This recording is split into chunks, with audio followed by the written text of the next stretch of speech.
আজকে আমরা কাঠিয়ার ডিভিশনে এসেছিলাম ডিআরএমের সাথে দেখা করতে।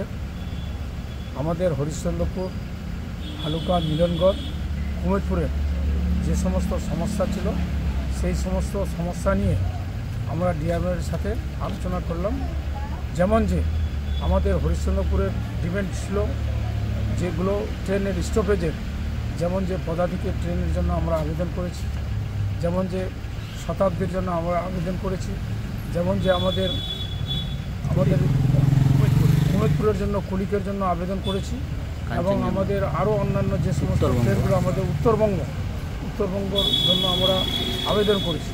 এই সমস্ত আমাদের স্টপেজের জন্য, এবং বিশেষ করে আমাদের যেটা খুব আমরা দুর্ভাগ্যজনক, আমরা যে সমস্ত রাস্তায় পড়েছি, যে সমস্ত ভালুকার যে রাস্তাটা, বাইপাসের রাস্তাটা আছে, ট্রেন থেকে নেমে মানুষরা খুব অসুবিধার মধ্যে, সেটা রাস্তার জন্য বলেছি।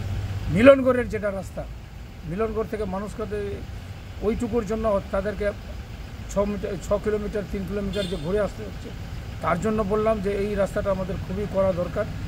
তারপরে আমরা হরিশ্চন্দ্রপুর, আমাদের যে মার্কেট চাল মার্কেটের যে রাস্তাটা, সেই চাল মার্কেটের রাস্তাটার কথা দীর্ঘদিন থেকে যে অবহেলা, হয়তো রেলও করতে দিচ্ছে না আর রেলও করছে না।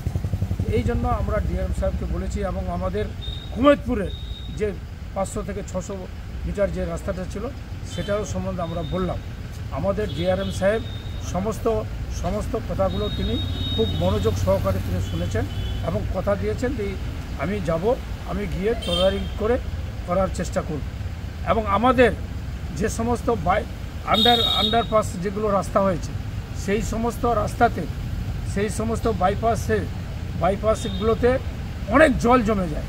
তার জন্য আমাদের খুব জ্বলন্ত একটা সমস্যা, সেই সমস্যার কথা আমরা তুলে ধরলাম যে আন্ডারপাস যদি হয়, আন্ডারপাস আমাদেরকে যেন জল যেন ওখানে যেন না থাকে, তার ব্যবস্থা করার জন্য আমরা ডিআরএম সাহেবকে খুব ভালো অনুরোধ করলাম যে যেন আমাদের ওই বাইপাস রোডে যেন জল যেন জমে না থাকে, তার জন্য আমরা দীর্ঘক্ষণ আলোচনা করেছি।